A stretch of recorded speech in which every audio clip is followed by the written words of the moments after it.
My dear friend, railway NTPC special practice set का यह practice set number 5 है। इसमें रेलवे के प्रीवियस ईयर पेपर को सम्मिलित किया गया है। आगामी रेलवे एनटीपीसी परीक्षा के लिए यह काफ़ी महत्वपूर्ण होने वाला है, क्योंकि आप भी जानते हैं रेलवे में 50% प्रश्न प्रीवियस ईयर पेपर से ही पूछे जाते हैं।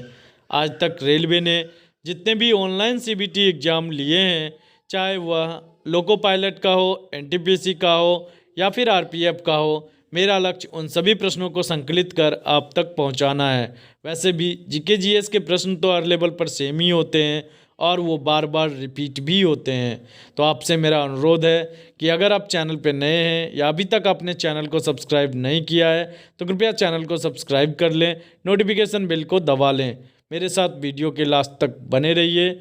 मेरा आपसे वादा है कि जब तक आपका एग्ज़ाम नहीं कंडक्ट नहीं हो जाता तब तक आपको प्रतिदिन एक प्रैक्टिस सेट मिलता रहेगा और इसमें सिर्फ और सिर्फ इम्पोर्टेंट प्रश्न ही होंगे और यहाँ से आपको एग्ज़ाम में प्रश्न देखने को भी मिलेंगे। तो आज का पहला प्रश्न है, पिच ब्लेड किससे संबंधित है?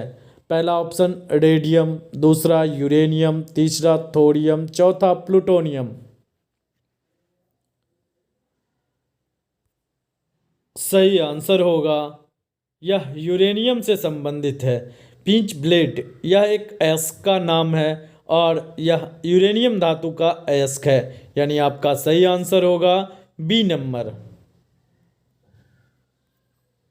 कौन सी बीमारी दिल से संबंधित नहीं है? Aneurysm, cardiomyopathy, diphtheria, myocardial rupture. आपको बताना है कौन सी बीमारी दिल से संबंधित नहीं है।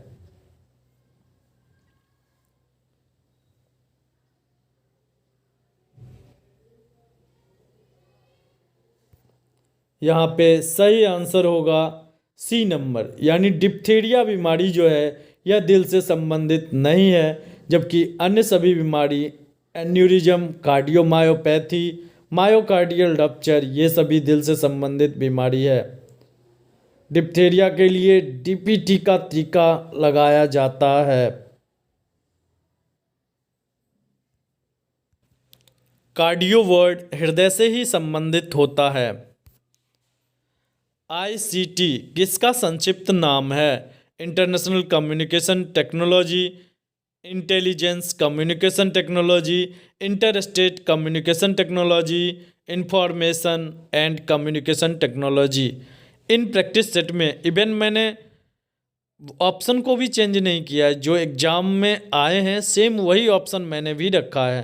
तो आईसीटी किसका संक्षिप्त नाम है? International communication technology, intelligent communication technology, interstate communication technology, information and communication technology.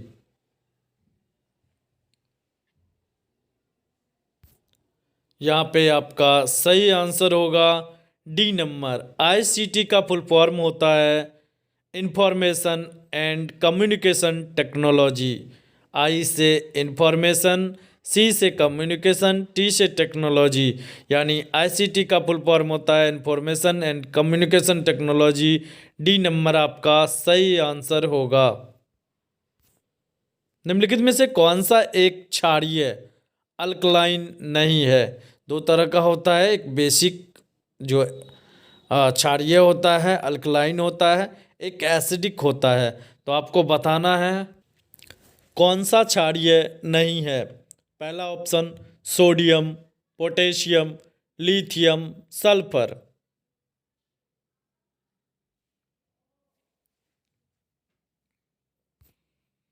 यहाँ पे आपका सही आंसर होगा डी नंबर, यानी सल्फर एक क्षारीय या अल्कलाइन नहीं है। सल्फर जो होता है वह एसिडिक होता है। आपने वैसे भी जो H2SO4 इसमें SO4 सल्फेट होता है, तो और H2SO4 सल्फ्यूरिक अम्ल, यह एक बहुत ही ताकतवर एसिड है।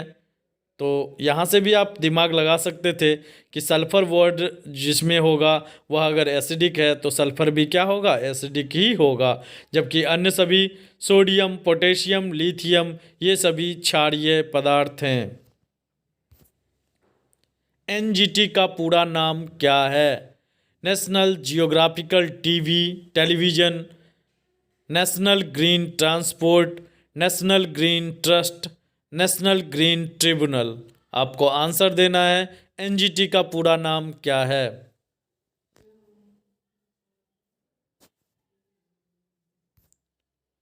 सही आंसर होगा डी नंबर, यानी national green tribunal. National green tribunal हरित प्राधिकरण, राष्ट्रीय हरित प्राधिकरण, यह पेड़ पौधों और हरियाली से जुड़े हुए जो अपना पर्यावरण है उससे जुड़ा हुआ एक संस्था है, एनजीटी, नेशनल ग्रीन ट्रिब्यूनल। किस भारत पाक युद्ध के बाद ताशकंद घोषणा हुई थी?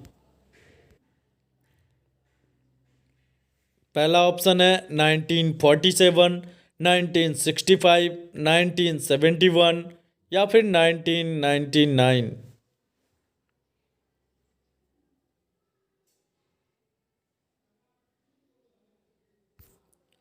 आपका सही आंसर होगा बी नंबर, यानी 1965 के युद्ध के बाद ताशकंद घोषणा हुई थी। आपका सही आंसर बी नंबर, 1965 के बाद। यह वही ताशकंद है जहां पर लाल बहादुर शास्त्री की रहस्यमयी मौत हुई थी। और ताशकंद, आपसे इससे रिलेटेड एक और प्रश्न पूछा जाता है, उज्बेकिस्तान की राजधानी कौन सी है? तो उज्बेकिस्तान की राजधानी भी कहाँ है? ताशकंद। पृथ्वी के तलीय क्षेत्र में भारत का हिस्सा डैश है। अनुमानित में बताना है कि पूरी पृथ्वी पर भारत कितने प्रतिशत क्षेत्र पर फैला हुआ है। पहला ऑप्शन है 2.8%, दूसरा ऑप्शन है 2.4%, 2% या 3.2%। पृथ्वी के तलीय क्षेत्र में भारत का हिस्सा क्या है?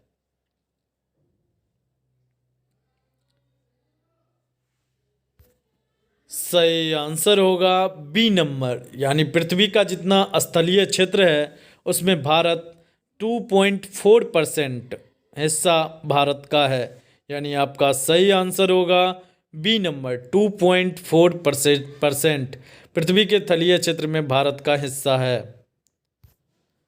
एक वयस्क मानव का पूरा पाचन तंत्र यानी मुख से गुदा तक कितना मीटर लंबा है? मैंने पिछले भी प्रैक्टिस सेट में बताया है। सबसे पहले भोजन अंतःग्रहण प्रक्रिया के द्वारा मुंह में जाता है, मुंह से वह मुख गुहा में जाता है, मुख गुहा के बाद आमाशय में जाता है, आमाशय के बाद छोटी आंत में जाता है, फिर बड़ी आंत में जाता है और फिर गुदा या एनस के द्वारा बाहर निकलता है।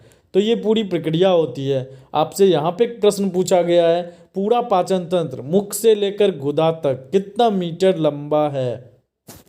पहला ऑप्शन है 8 मीटर, बी ऑप्शन है 7 मीटर, सी ऑप्शन है 10 मीटर, डी ऑप्शन है 9 मीटर।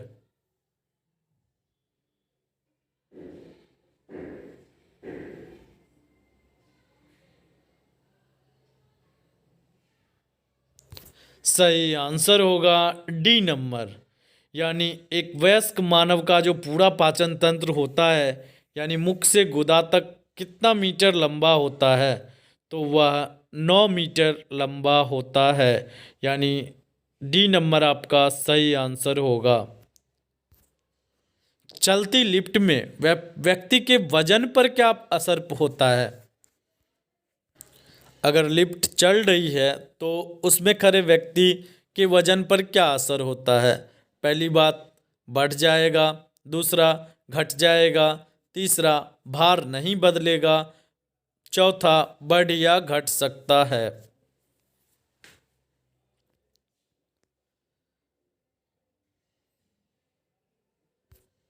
यहाँ पे आपका सही आंसर होगा सी नंबर, यानी भार नहीं बदलेगा।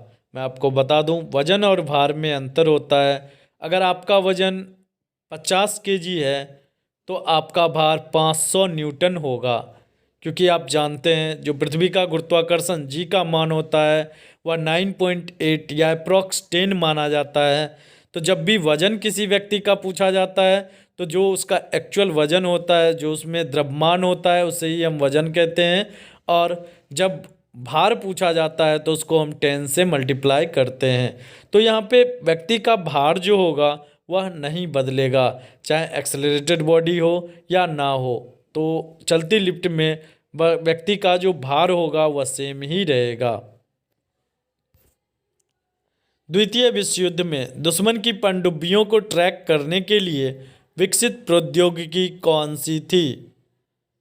पहला रडार, दूसरा सोनार, तीसरा इकोलोकेशन, चौथा लीडार। रडार जिसका इस्तेमाल अभी भी एरोप्लेन जब उड़ते हुए जा रहा होगा तो आप देखते होंगे एक रेड लाइट ब्लिंक करते रहता है, वह रडार सिग्नल भेजते रहता है कि कोई चीज़ है नहीं, किसी चीज़ से टकरा ना जाए जहाज़। इसकी जानकारी के लिए रडार का उपयोग किया जाता है हवाई जहाज में।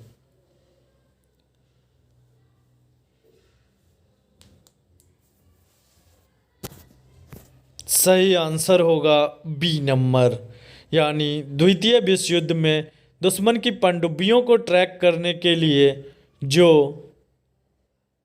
प्रौद्योगिकी विकसित किया गया उसे हम सोनार कहते हैं। SONAR। आप कमेंट बॉक्स में सोनार का फुल फॉर्म लिख के बताइए। नागालैंड की राजधानी कौन सी है? मैंने डायरेक्ट जो भी क्वेश्चन थे इम्पोर्टेंट उन सभी को रखा है, तो कुछ प्रश्न आपको हल्के देखने को मिलेंगे, कुछ हार्ड भी मिलेंगे। तो नागालैंड की राजधानी कौन सी थी? आपको पता ही होगा, नागालैंड की राजधानी कोहिमा है। नागालैंड एकमात्र देश का ऐसा राज्य है जहाँ की राजकीय भाषा इंग्लिश है। यूरो किसकी मुद्रा है? यूनाइटेड किंगडम, स्वीडन, यूरोजोन या डेनमार्क? यूरो किसकी मुद्रा है? यूनाइटेड किंगडम, स्वीडन, यूरोजोन या डेनमार्क? सही आंसर होगा सी नंबर, यानी यह यूरोपीय जोन की मुद्रा है, यूरो। आमतौर पर वर्णांधता या जिसे हम कलर ब्लाइंडनेस कहते हैं क्या है? इसमें क्या होता है, लाल रंग आपको हरा दिखाई देगा, हरा रंग इस तरह से, मतलब कलर में लाल हरा जो रंग होता है इस सब में आप डिफरेंस नहीं कर पाएंगे, यही वर्णांधता कहलाता है। यह एक आनुवांशिक प्रकृति का रोग है या गैर आनुवांशिक स्थिति है, जीवन शैलीगत बीमारी है, प्रकाश में अनावरण के कारण होता है। कलर ब्लाइंडनेस सही आंसर होगा, यह एक आनुवांशिक प्रकृति की बीमारी है। अगर आपके माता पिता को यह है तो आप में भी होने की संभावना बनती है, कलर ब्लाइंडनेस। और रेलवे के एग्ज़ाम में, रेलवे का जब फिजिकल होता है तो आपसे यह बहुत ही गहराई से चेक किया जाता है वर्णांधता, कलर ब्लाइंडनेस को, क्योंकि आप सिग्नल में कंफ्यूज हो जाएंगे, फिर तो क्या होगा आप समझ ही सकते हैं। इंफ्रारेड किरणें क्या हैं? अनुदैर्ध्य तरंगे हैं, लॉन्गिट्यूडिनल वेव्स हैं, अनुप्रस्थ तरंगे हैं, ट्रांसवर्स वेव हैं, मैकेनिकल वेव्स हैं या फिर इलेक्ट्रोमैग्नेटिक वेव्स हैं। इंफ्रारेड किरणें क्या हैं?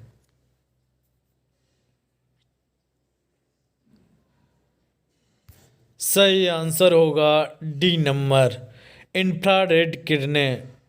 यह विद्युत चुम्बकीय तरंगे हैं।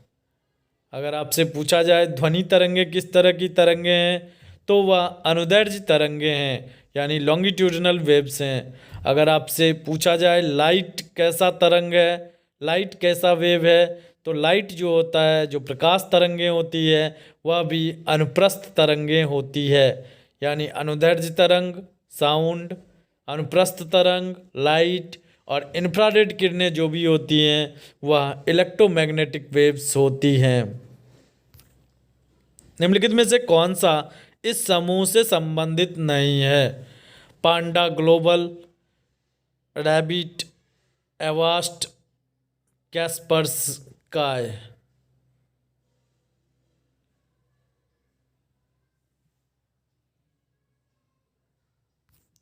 तो यहाँ पे जो आपका सही आंसर होगा बी नंबर, रैबिट जो है वह इस समूह से संबंधित नहीं है।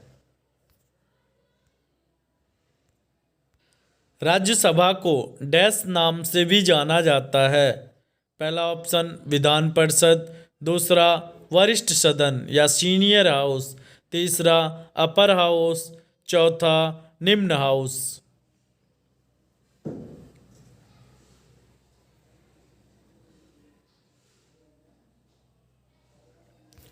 सही आंसर होगा सी नंबर, यानी राज्यसभा को उच्च सदन के नाम से जाना जाता है। संसद के प्रमुख तीन अंग होते हैं, लोकसभा, राज्यसभा और राष्ट्रपति। ये तीनों मिलाकर संसद का निर्माण होता है। इसमें से राज्यसभा उच्च सदन होता है और लोकसभा निम्न सदन होता है। लोकसभा में 2 एंग्लो इंडियन को मनोनीत किया जाता है और 12 सदस्यों को, राज्यसभा में 12 सदस्यों को मनोनीत किया जाता है। मानव श्वसन में क्या छोड़ा जाता है? गैसों का मिश्रण, कार्बन मोनोऑक्साइड, ऑक्सीजन या कार्बन डाइऑक्साइड? ये तो आपको मालूम ही होगा, कार्बन डाइऑक्साइड मानव श्वसन में छोड़ा जाता है। यानी आपका सही आंसर होगा डी नंबर, कार्बन डाइऑक्साइड।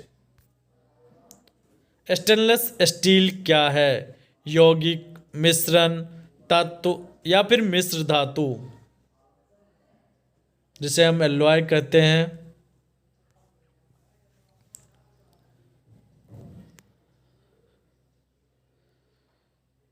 तो यहाँ पे आपका सही आंसर होगा डी नंबर, यानी मिश्र धातु।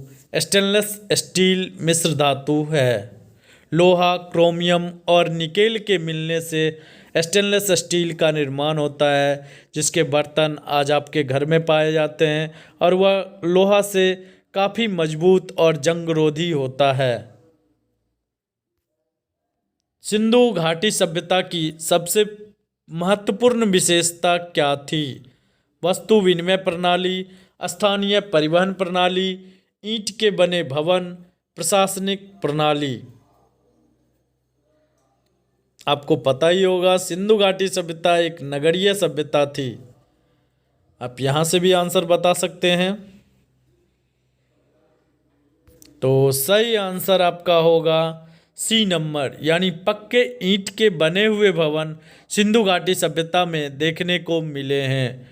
इसीलिए सिंधु घाटी सभ्यता को नगरीय सभ्यता कहा जाता है। स्वतंत्रता की प्रतिमा या फिर स्टैच्यू ऑफ लिबर्टी कहाँ स्थित है? स्टैच्यू ऑफ लिबर्टी कहाँ स्थित है? पहला ऑप्शन पेरिस, दूसरा वाशिंगटन, तीसरा जेनेवा, चौथा न्यूयॉर्क।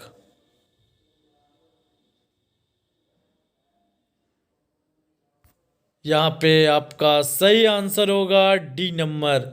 एक लेडी हाथ में कुछ चीज़ लेके जो खड़ी रहती है, जो आप फिल्मों में भी देखते हैं स्टार्टिंग में, तो वह स्टैच्यू ऑफ लिबर्टी प्रतिमा है जो कि न्यूयॉर्क से जुड़ा हुआ है। आप मुझे कमेंट बॉक्स में कमेंट करके बताइए, स्टैच्यू ऑफ यूनिटी जो सरदार वल्लभ भाई पटेल की प्रतिमा है वह कहाँ पर स्थित है? निम्नलिखित में से कौन सा विद्युत का सुचालक नहीं है? वैसे पदार्थ जिससे होकर विद्युत प्रवाहित होता है उसे हम विद्युत का सुचालक कहते हैं। तो आपको यहाँ पे बताना है कौन सा सुचालक नहीं है, यानी कौन सा कुचालक है। पहला चीनी मिट्टी के बर्तन, पोर्सिलीन जिसे हम कहते हैं। बी नंबर एल्यूमिनियम, तीसरा टंगस्टन, चौथा निकेल।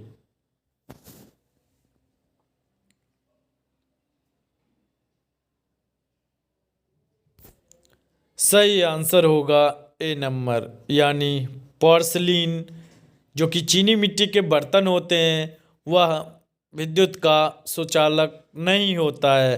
एल्यूमिनियम विद्युत का सुचालक होता है। जो हमारे इलेक्ट्रिक वायर होते हैं जहाँ से आपका घर का कनेक्शन होता है वह भी एल्यूमिनियम के बने होते हैं।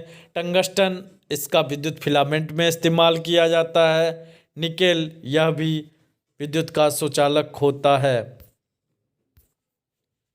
लॉगिन नाम और पासवर्ड का सत्यापन किस लिए किया जाता है? आप जब फेसबुक पे ही लॉगिन होते हैं तो आपसे लॉगिन आईडी दिया जाता है और फिर पासवर्ड दिया जाता है। यह क्यों किया जाता है? किसी भी साइट पे इंटर करने के लिए आपको लॉगिन आईडी और पासवर्ड की ज़रूरत क्यों पड़ती है?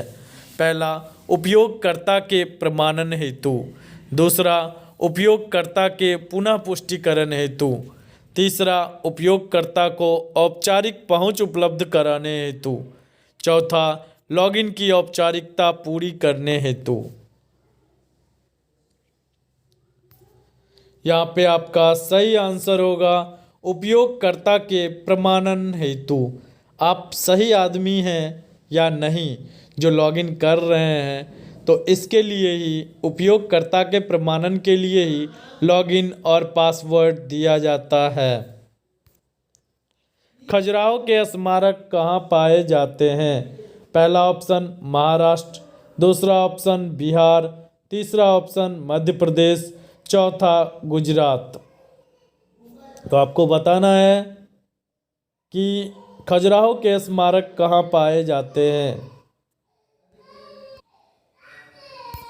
सही आंसर होगा सी नंबर, यानी खजुराहो के जो स्मारक हैं वह मध्य प्रदेश में पाए जाते हैं। और खजुराहो से जुड़ा हुआ जो भी स्मारक है उसे चंदेल वंश के शासकों ने बनाया था। यह भी पूछा जाता है खजुराहो के स्मारक को किस वंश के शासकों ने बनाया था, तो चंदेल वंश के शासकों ने खजुराहो के स्मारक को बनाया था। यहाँ आपका सही आंसर होगा सी नंबर।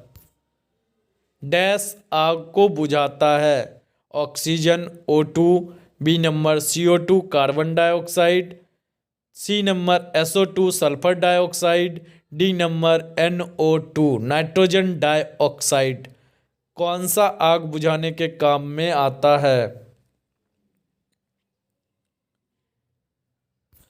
सही आंसर होगा बी नंबर CO2 आग बुझाने के काम में आता है, जबकि ऑक्सीजन आग बुझाने नहीं, आग को जलाने के लिए आवश्यक तत्व होता है। और इसीलिए CO2 का उपयोग फायर एक्सटिंग्विशर अग्निशामक के रूप में इस्तेमाल किया जाता है।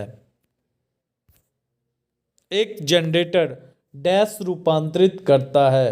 यांत्रिक ऊर्जा को विद्युत ऊर्जा में, विद्युत ऊर्जा को रासायनिक ऊर्जा में, तापीय ऊर्जा को विद्युत ऊर्जा में, या फिर विद्युत ऊर्जा को प्रकाश ऊर्जा में। आपको पता है यहाँ से दो क्वेश्चन कंफ्यूजिंग होते हैं, एक जनरेटर, एक विद्युत मोटर।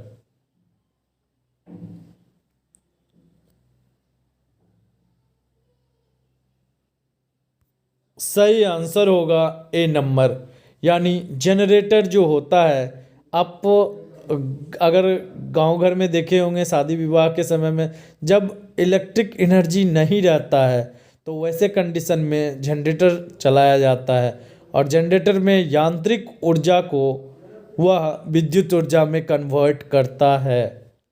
अगर हम विद्युत मोटर की बात करें तो विद्युत मोटर में इलेक्ट्रिक एनर्जी का उपयोग किया जाता है, क्योंकि मोटर चलाने के लिए आपको सबसे पहले लाइट की आवश्यकता होती है, यानी विद्युत ऊर्जा को यांत्रिक ऊर्जा में बदला जाता है। मोटर चलाने के बाद आप पानी ऊपर पहुंचा सकते हैं या फिर कोई भी काम आप मोटर चलाने के बाद करते हैं। तो इस तरह से आप कंफ्यूज मत होइए, आप याद रखिए कि जनरेटर में यांत्रिक ऊर्जा पहले होता है, बाद में जनरेटर का नाम ही होता है उत्पादक और वह विद्युत उत्पादित करके आपको देता है। जबकि मोटर की बात करें तो मोटर में पहले इलेक्ट्रिक एनर्जी की ज़रूरत होती है, वह इलेक्ट्रिक एनर्जी को परिवर्तित करता है यांत्रिक ऊर्जा में। निम्नलिखित में से कौन सा ग्लोबल पोजिशनिंग सिस्टम GPS से संबंध में सत्य नहीं है?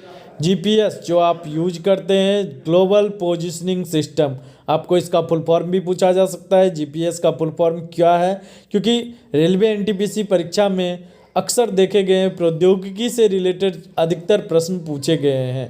तो जीपीएस का full form global positioning system. पहला ऑप्शन है यह एक अंतरिक्ष आधारित नेविगेशन प्रणाली है। दूसरा ऑप्शन है यह चक्रवात की भविष्यवाणी कर सकता है। तीसरा ऑप्शन है इसे वाहनों की आवाजाही का नक्शा तैयार करने के लिए इस्तेमाल किया जाता है। चौथा ऑप्शन है यह कार में नेविगेशन के लिए इस्तेमाल किया जाता है।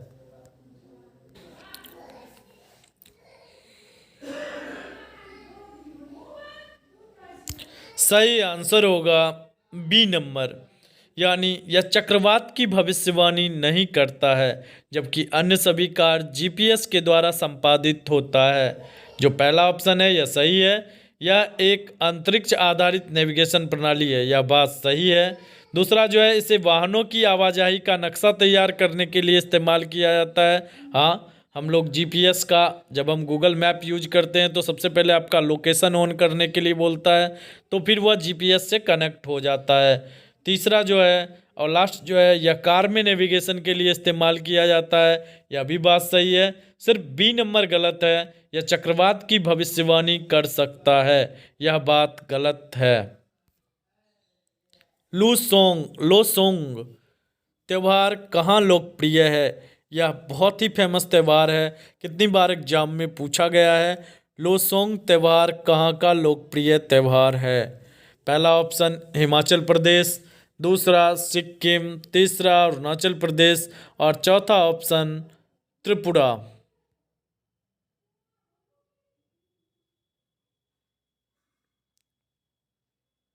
सही आंसर होगा बी नंबर, यानी लोसुंग त्यौहार जो है यह सिक्किम का एक महत्वपूर्ण त्यौहार है। विषम चुने, इनमें से आपको विषम को चुनना है। पहला है साइलेंट वैली, दूसरा है सिलिकॉन वैली, तीसरा है इंडस वैली, चौथा है दामोदर वैली। ये सभी घाटी, वैली मतलब घाटी होता है। तो यहाँ पे आपका सही आंसर होगा बी नंबर।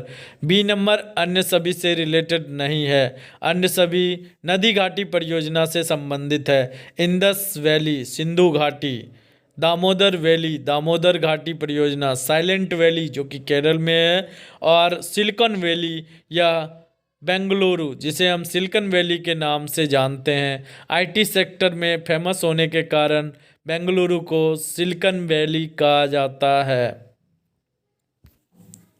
बायोगैस का प्रमुख हिस्सा डैश होता है? हाइड्रोजन, नाइट्रोजन, मीथेन या कार्बन डाइऑक्साइड। बायोगैस का प्रमुख हिस्सा कौन सा होता है?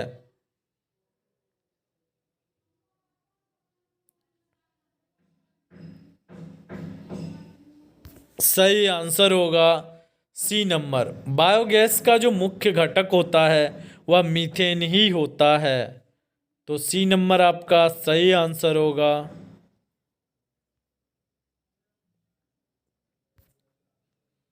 कुष्ठ रोग जिसे हम लेप्रोसी कहते हैं को डैश नाम से भी जाना जाता है?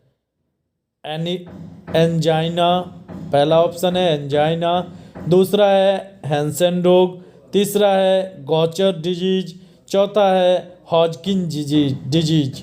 आपको बताना है कुष्ठ रोग को अन्य किस नाम से जाना जाता है, और यह नाम भी बहुत ही फेमस है।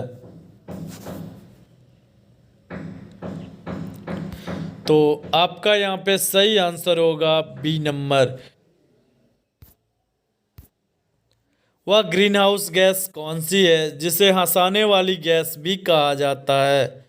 पहला ऑप्शन मीथेन, दूसरा कार्बन डाइऑक्साइड, तीसरा नाइट्रस ऑक्साइड और चौथा सल्फर डाइऑक्साइड। वह ग्रीन हाउस गैस कौन सी है जिसे हंसाने वाली गैस भी कहा जाता है, यानी जिसके छोड़ने पर अगर व्यक्ति उसमें सांस लेता है तो उसे सिर्फ हंसी आती है? तो आपका सही आंसर होगा सी नंबर, यानी नाइट्रस ऑक्साइड वह गैस है जो हंसाने में काम आता है। निम्नलिखित में से कौन सा एक नेटवर्क प्रोटोकॉल नहीं है? SSH, HTML, PPP, POP। Network protocol नहीं है। प्रोटोकॉल का मतलब होता है वो रूल का संकलन जिसके अनुसार नेटवर्क काम करता है, आप इंटरनेट का उपयोग कर पाते हैं। तो सही आंसर आपका होगा बी नंबर, यानी HTML, hyper text markup language इसका फुल फॉर्म होता है। अगर आपसे कभी पूछा जाए HTML का फुल फॉर्म क्या होता है, हाइपर टेक्स्ट मार्कअप लैंग्वेज। यह इंटरनेट पे जो आप साइट बनाते हैं जिस समय, तो उस समय इस लैंग्वेज का इस्तेमाल होता है। तो यह एक प्रोटोकॉल नहीं है, यह एक लैंग्वेज है। 4 साल में एक बार घटने वाली घटना को किस रूप में वर्णित किया जाता है? बाइनियल, क्वाड्रेनियल, ट्राइनियल या पेरिनियल? 4 साल में घटने वाली घटना को क्या कहा जाता है? तो यहाँ पे आपका सही आंसर होगा बी नंबर, क्वाड्रेनियल जो होता है वह चतुर्वार्षिक जिसे हम कहते हैं वह हो गया। बाइनियल की बात करें तो 2 वर्षों में घटने वाली घटना बाइनियल कहलाती है। ट्राइनियल 3 वर्षों में वर्ष घटने वाली घटना। पेरिनियल जो बहुत ज़्यादा दिनों पे जो रिपीट होती है उसे हम पेरिनियल कहते हैं। निम्नलिखित में से कौन सा एक एंटीवायरस है? क्वाड्रेड, Melissa, crypto locker, doctor wave. आपको बताना है कौन सा एक एंटीवायरस है।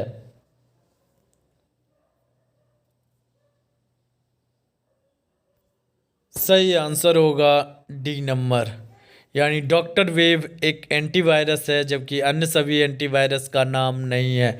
आपके लैपटॉप या आपके मोबाइल में भी अब एंटीवायरस का प्रयोग किया जाता है। अगर आप कोई भी अनसॉलिसिटेड ईमेल या कोई भी चीज़ अगर आप खोलते हैं और उससे वायरस आपके पीसी या फिर फ़ोन में अटैक करता है, उससे बचाने के लिए एंटीवायरस सॉफ्टवेयर का उपयोग किया जाता है। तो यहाँ पे आपका सही आंसर होगा डॉक्टर वेव। यह एक एंटीवायरस सॉफ्टवेयर है, जबकि अन्य सभी नहीं हैं। वह कौन सा सुरक्षा बल है जो केंद्रीय गृह मंत्रालय के तहत नहीं आता है? सशस्त्र सीमा बल, सीमा सुरक्षा बल, रेलवे सुरक्षा बल, भारत तिब्बत सीमा पुलिस बल। यहाँ पे सशस्त्र सीमा बल, इसे हम SSB कहते हैं, सीमा सुरक्षा बल BSF border security force, railway सुरक्षा बल RPF और भारत तिब्बत सीमा पुलिस बल ITBP। तो कौन सा गृह मंत्रालय के अंतर्गत नहीं आता है?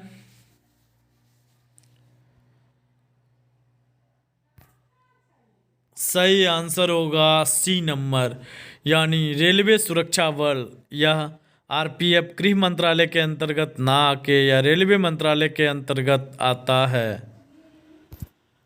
उस देश का नाम बताएं जिसकी मुद्रा का नाम रुपया नहीं है? नेपाल, पाकिस्तान, श्रीलंका, म्यांमार। आपको बताना है किस देश की मुद्रा का नाम रुपया नहीं है।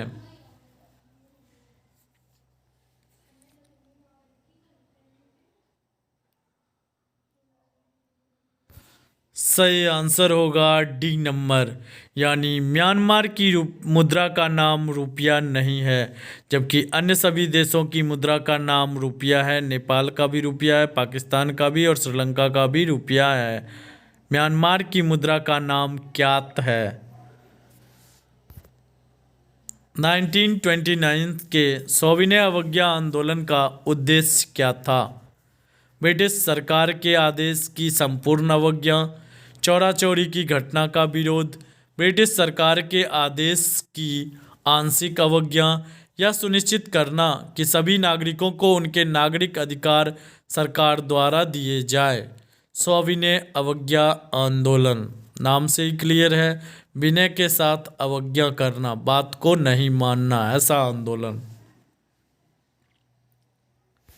तो सही आंसर होगा ए नंबर, ब्रिटिश सरकार के आदेश की संपूर्ण अवज्ञा ही इसका मुख्य उद्देश्य था। 1929 ईस्वी में यह प्रारंभ हुआ था और इसके तहत सबसे पहला जो काम किया गया था वह था लट्टू का घूमना किसका एक उदाहरण है?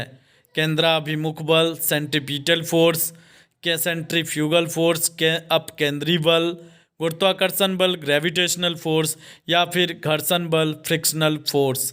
तो लट्टू का घूमना किसका एक उदाहरण है, आपको बताना है। केंद्राभिमुख बल मतलब केंद्र के तरफ जो बल होता है उसे हम केंद्राभिमुख बल कहते हैं। सेंट्रीफ्यूगल फोर्स अपकेंद्री बल, केंद्र के बाहर की तरफ जो आने वाला बल होता है उसे हम सेंट्रीफ्यूगल फोर्स कहते हैं। तो आपको बताना है लट्टू का घूमना किसका एक उदाहरण है। सही आंसर होगा ए नंबर, यानी लट्टू का घूमना केंद्राभिमुख बल सेंट्रीपिटल फोर्स जो होता है उसी के कारण होता है। आपका सही आंसर होगा ए नंबर। तमिलनाडु का सबसे लोकप्रिय लोक नृत्य कौन सा है? कारगम, कुडियाट्टम, यक्षगान, कथकली। कौन सा सबसे फेमस लोक नृत्य है? सही आंसर होगा ए नंबर। तमिलनाडु का सबसे फेमस जो लोक नृत्य है, क्लासिकल नृत्य की बात नहीं हो रही है, शास्त्रीय संगीत या नृत्य की बात नहीं हो रही है, लोक नृत्य की बात हो रही है, तो वह तमिलनाडु का कारगम है। जबकि अन्य सभी यक्षगान की बात करें या कर्नाटक का है, कथकली केरल का है। आज भर के लिए इतना ही, मिलते हैं प्रैक्टिस सेट 6 के साथ। अब फिर से एक बार बताना चाहूँगा, अगर आप चैनल पे नए हैं तो कृपया चैनल को सब्सक्राइब करें, नोटिफिकेशन बिल को दबा लें जिससे आगे आने वाला वीडियो आपको मिलता रहे। मेरा यह वादा है कि आप तक मैं हर एक प्रश्न को पहुंचाऊंगा जब तक कि आपका एनटीपीसी का एग्ज़ाम ना हो जाए। तब तक प्रतिदिन आपको एक प्रैक्टिस सेट मिलता रहेगा। तो मिलते हैं कल प्रैक्टिस सेट 6 के साथ।